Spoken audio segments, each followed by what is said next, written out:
Hi, I'm Karina Kittles-Karsten, the founder of sacredlove.com, here to support you in having your love dreams come true. So this question is from H. How do I maintain the confidence that all our desires and dreams of passion and love are possible? With the mind clutter that sneaks up, is it worth the risk of heartbreak? Can you open up completely and put a positive mindset response to the vulnerability feeling that comes with opening up? Well, this is a great question, and it really takes off from last week's video entitled A New Year in Love 2012.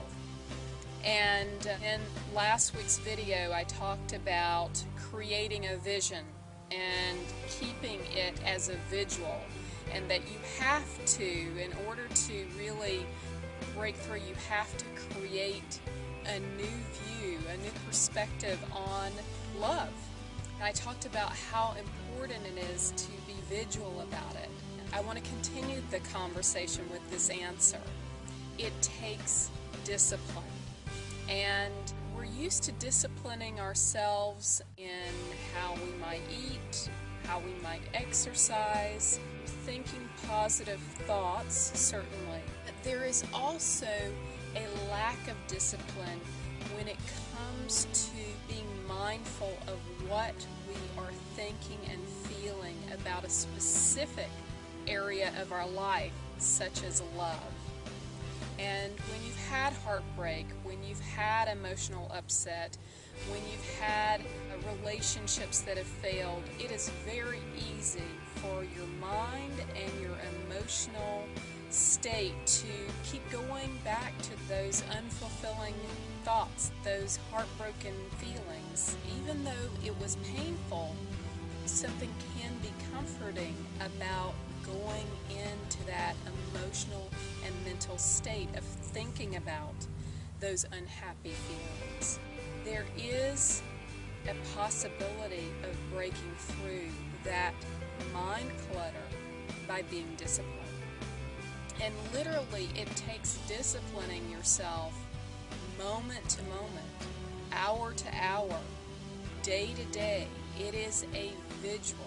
It is something that you don't do 5 minutes in the morning and just the rest of your day you don't know what you're thinking and feeling, and at the end of the day you're as sad and let down about love as you were before. Number one, it takes discipline. Number two, you have to choose love. You have to agree with yourself that you will choose love every moment, every hour, every day, that you will choose love, not choose heartbreak, not choose pain, but choose love. And that comes with having a clear new vision, a new perspective about love.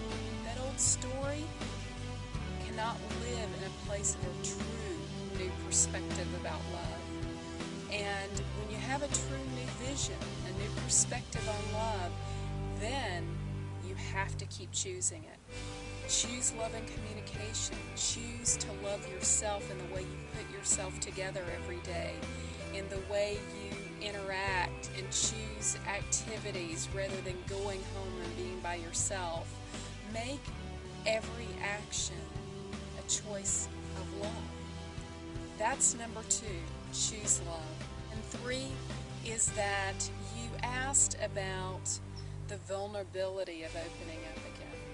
There's a very deep truth here, which is we're all vulnerable. We are all vulnerable creatures.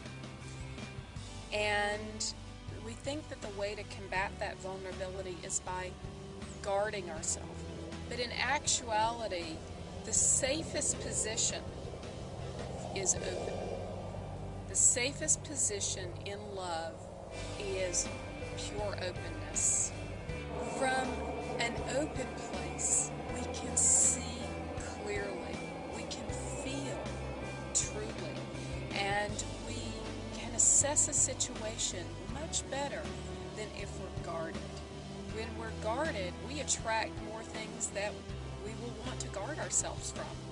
And that's how energy works, is the safest place, the safest position is open. There are 3 steps to really breaking through this year and having new love. And that's 1, discipline. Discipline your mind and your emotions. Number 2, choose love. Keep choosing it throughout the day. Choose love. And number 3 is that you stay open. I'm Karina Kittles-Karsten for your weekly Ask Karina. Thank you so much for tuning in.